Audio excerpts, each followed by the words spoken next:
Now, I know what you may be thinking, and yes, there is no Ratatouille poster on my wall for this video. And to be perfectly honest, that thing was not staying up in between videos. I had to basically put it up there for every time I film. I don't know if you've noticed, but I'm not exactly in a giant studio. In fact, I sleep in this room as well. What's funny about that poster is it would usually fall when I was trying to sleep. So today, whenever I was preparing to film, I was trying to put that up and it fell like twice, so I just decided that I don't want to deal with it. You know, I would like to incorporate it somehow. Please hold.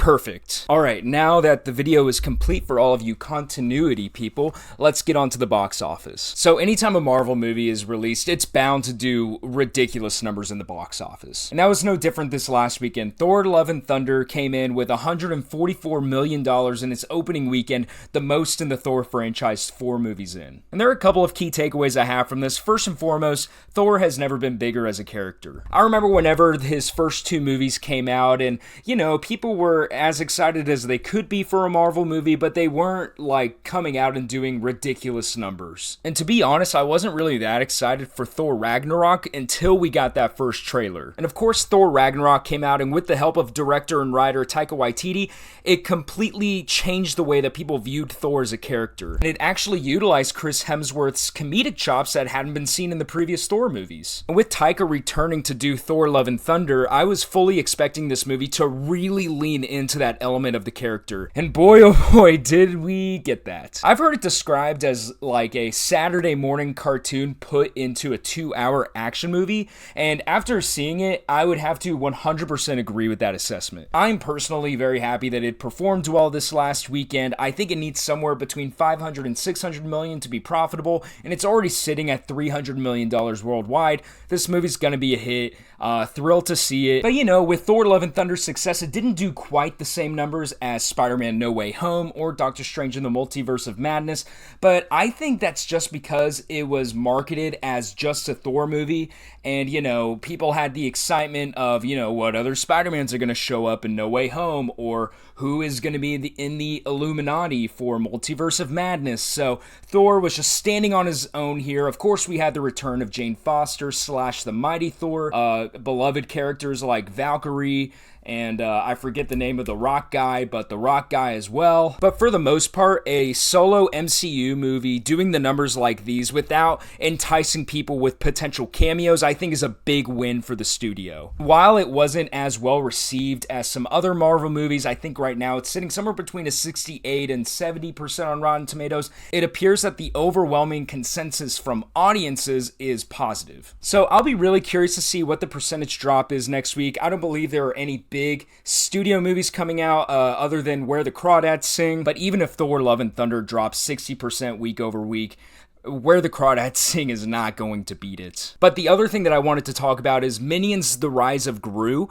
I didn't talk about this movie last week because I didn't do a box office report last week. I had a lot of stuff with school, I really had to focus on that, so I just couldn't make the time to do a video, unfortunately. But oh my god, that movie did ridiculous numbers its opening weekend. That movie, without including 4th of July, made $107 million. That is just insane to me, and it just shows how big of a disaster Lightyear is turning out to be. Whenever you include 4th of July weekend, it made $123 million, and then this week it only dropped 57% to $47 million. So Minions 2 is just showing that the Despicable Me franchise is not going anywhere anytime soon. I would never have guessed watching the first Despicable Me that I would be sitting here in 2022 talking about Minions 2. I haven't actually made it out to the movie.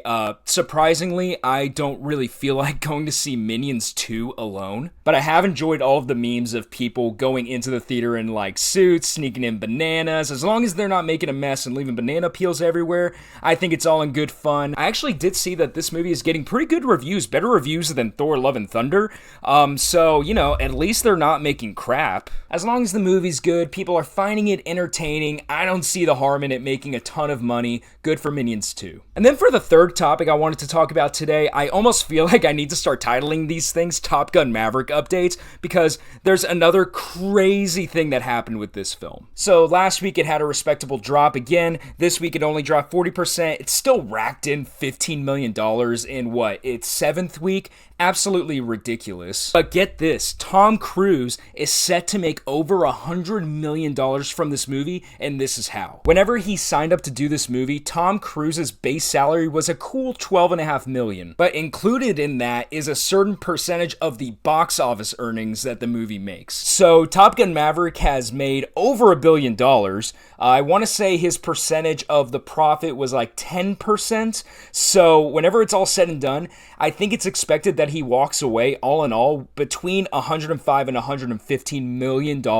I mean, just think about that for a second. Tom Cruise, for one movie, is making more than I think any actor has ever made in a role. I would have to fact check that. I think Keanu Reeves walked away with over $100 million for the 2 Matrix sequels. But I'm not 100% positive on that. But still, Tom Cruise is up there. So, I mean, if you haven't heard me say it before, I'll say it again. Top Gun Maverick is a testament that whenever you believe in a project and you put all of your weight into making it the best thing it could possibly be, it could end up reaping insane rewards for you. And now we have to have the conversation on if there's going to be a Top Gun 3. I personally don't think that's going to happen, mostly because Tom Cruise is so different as an actor slash producer. He's not going to do any less than 100% on any given project that he's in, and he's only going to make what he believes to be the best possible movies that he can make. And also, yes, the Rocky thing fell as well and I moved it behind me. Honestly, I actually like this move a lot better, so I'm just going to keep it like this for the videos moving forward. But what was I talking about? Yeah, Top Gun Maverick, absolutely unbelievable what it has accomplished. Over $1 billion. Tom Cruise has earned over $100 million for this one movie.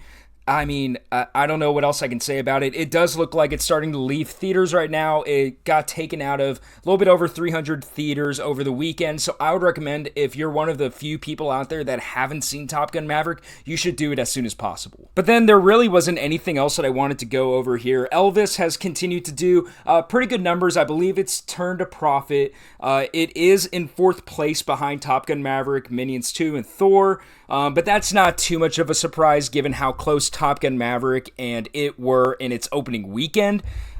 So yeah, it turned in $11 million this previous weekend, down 40%, not bad. But I will say, I would hate if I went this entire video without addressing this. Marcel the Shells with Shoes On. It's in 48 theaters nationwide right now. It's making about an average of $6,000 per theater, or I guess closer to $7,000 per theater. If you have an opportunity to go see it, go watch it. I still need to, but I love the skit on YouTube.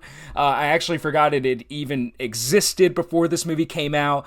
I love that its per theater average is so high. I definitely need to go see it. I recommend that you do too. But anyway, key takeaways this weekend. Thor Love and Thunder did phenomenally. Minions The Rise of Gru is doing fantastic and providing a lot of entertainment across, everything beyond just the movie. Top Gun Maverick, absolutely unbelievable. Tom Cruise has made a ridiculous amount of money off of that movie. Elvis has done great. Jurassic World Dominion is continuing to make its money. Lightyear, it's underperforming. I predict that that's going to be on Disney Plus within a month and a half. So that's everything that I had to talk about with the box office report this week. If you enjoyed this video, don't forget to leave a like and subscribe for more. I love doing videos like these, and I'll see you next time.